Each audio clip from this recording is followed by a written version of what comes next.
Emangnya gimana caranya bisa menciptakan banyak peluang dengan long ball? Gak bisa, mainnya tuh harus pakai sistem. Nah, para pemain keturunan ini yang bisa membantu membentuk sistem permainan bagi timnas Indonesia. Dan sekarang kan sudah ada banyak pemain-pemain keturunan.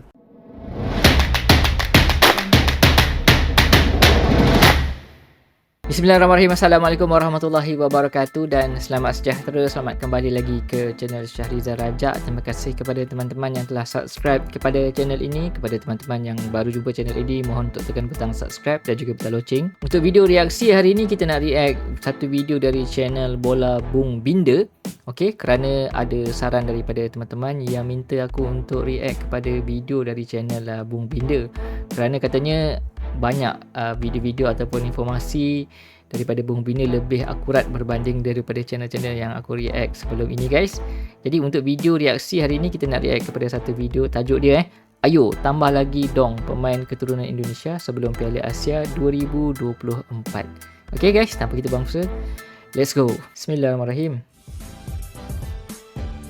Ya, itu dia.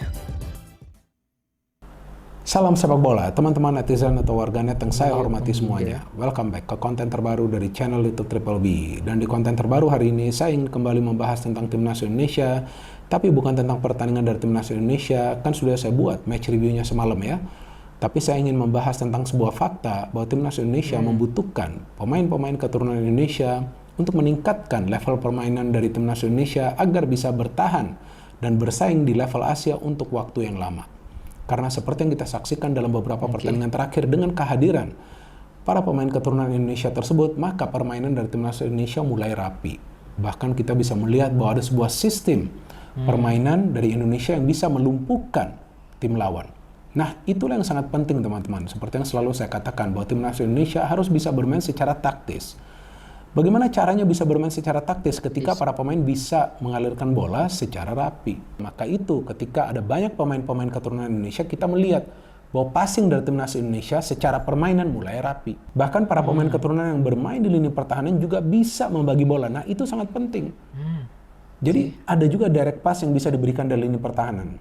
Dan direct pass yang diberikan oleh para pemain keturunan ini cenderung akurat loh teman-teman.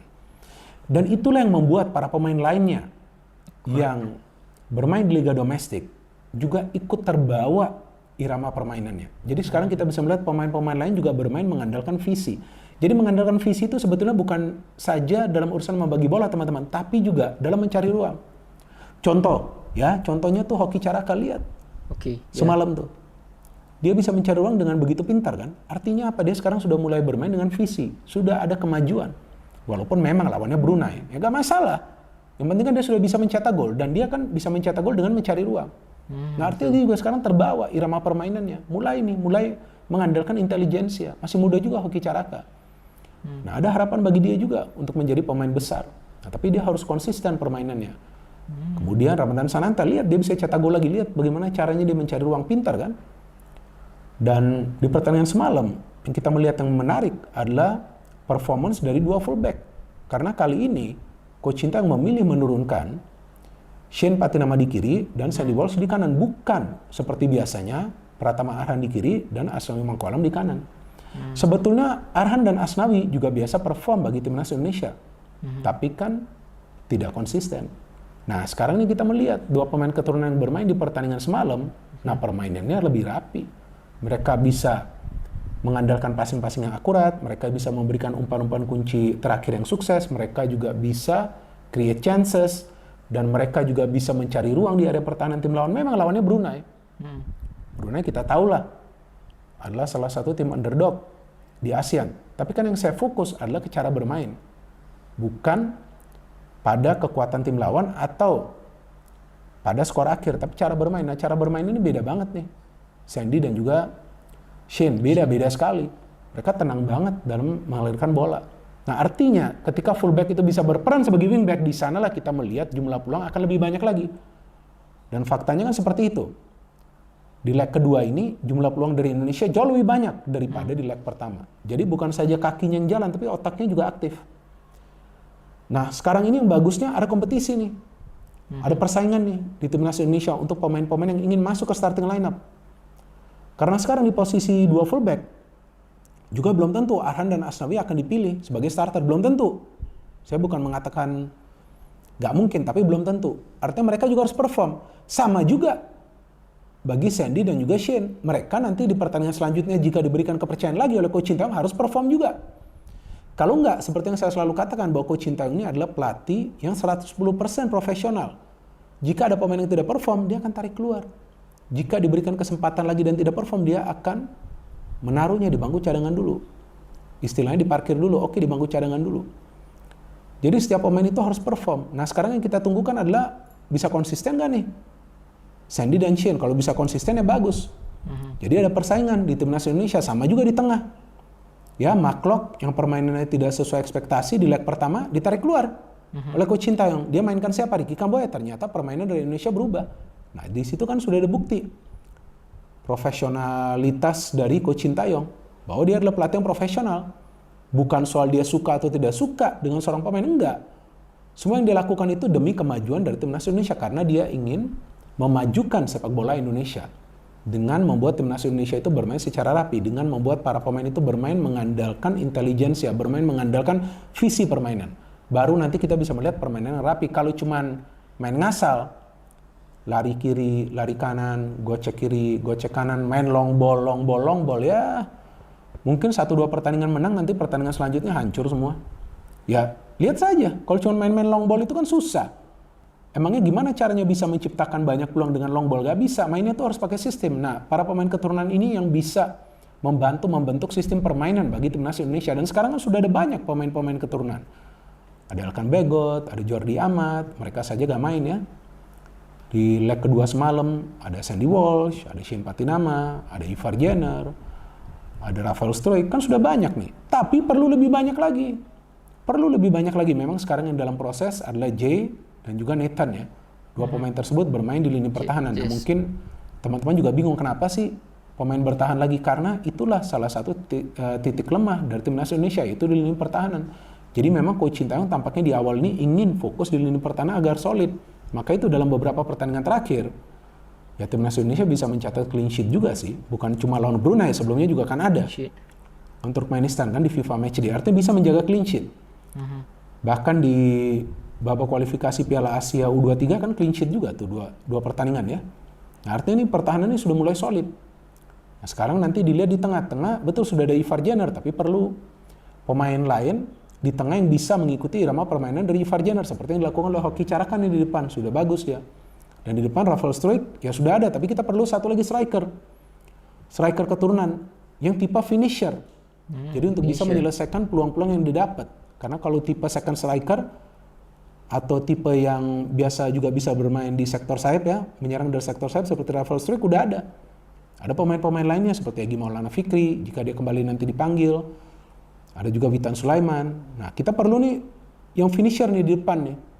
Nah, ini segera nih harus cari nih pemandu bakat dari tim PSSI atau juga dari timnya Coach Sintayong. Harus cari ini satu ini. Karena ketika kita nanti sudah punya striker keturunan Indonesia, saya yakin jumlah gol dari Indonesia akan berlipat ganda. Saya yakin teman-teman. Ya kita bisa melihatlah cara mereka bermain. Karena mereka bermainnya di mana? Mereka bermainnya di Eropa. Jordi Amat walaupun sekarang bermain di Liga Malaysia, tapi sebelumnya kan lama banget dia bermain di Eropa. Jadi yang mereka main mengandalkan teknik dan skill yang tinggi. Jadi ada skill juga, ada teknik juga. Jadi mereka tidak selalu terburu-buru dalam memberikan umpan. Dan mereka ketika perbuatan bola tuh fight banget. Dan jarang loh mereka melakukan pelanggaran.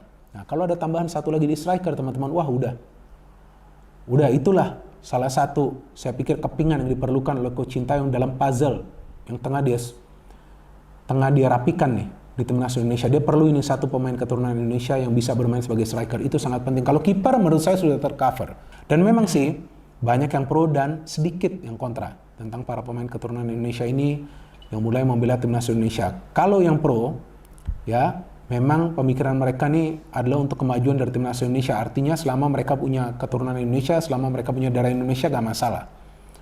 Ya wajar mereka membela timnas Indonesia dan mereka punya hak untuk membela timnas Indonesia. Dan tentu itu semua untuk kemajuan dari timnas Indonesia. Sekarang kan kita sudah bisa melihat buktinya ada kemajuan dari timnas Indonesia.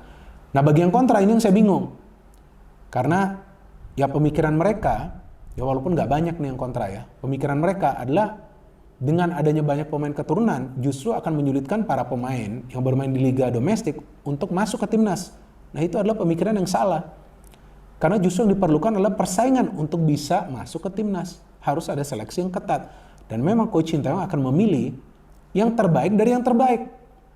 Jadi memang timnas ini kan bukan klub. Nggak bisa disamakan dengan klub. Jadi setiap pemain yang dipanggil ke tim nasional itu memang adalah pemain yang terbaik dari yang terbaik. Jadi sebetulnya di timnas itu seharusnya nggak ada pemain lapis kedua, enggak. Karena semua pemain yang dipilih adalah yang terbaik dari yang terbaik. Jadi siapapun yang mau masuk ke timnas harus punya kualitas. Nah, bagus kan kalau lebih banyak pemain keturunan Indonesia yang mulai membela timnas Indonesia, jadi seleksinya lebih ketat lagi. Apalagi Coach Sintayong adalah pelatih yang 110% profesional. Dia akan menyeleksi pemain-pemain sesuai dengan kemampuan mereka, sesuai dengan potensi mereka untuk mengikuti taktik permainan yang akan dia terapkan. Dan hebatnya Coach Sintayong, dia selalu mengubah taktik, dia selalu mengubah formasi. Tapi para pemain bagusnya selama ini atau sejauh ini masih bisa mengikuti taktik permainan dari Coach Sintayong. Dan bagusnya kehadiran para pemain keturunan Indonesia ini juga memberikan ilmu-ilmu mereka kepada para pemain lainnya. Sehingga kita melihat banyak pemain-pemain yang bermain di Liga 1 sekarang bisa improve permainannya bagi timnas Indonesia. Mereka juga bermainnya sekarang mulai bagus. Nah, jadi ini kan enak nih, persaingannya lebih terbuka nih sekarang di timnas Indonesia. Jadi nggak ada pemain yang akan pasti mendapatkan tempat, enggak, harus bisa perform. Dan menariknya Coach Sintayong itu mengatakan loh bahwa Ramadhan Sananta ini belum fit untuk bermain selama 90 menit. Artinya dari segi fisik dan staminanya, kalau nggak salah seperti itu ya. Ini kan hebat nih, dia bisa tahu seperti itu.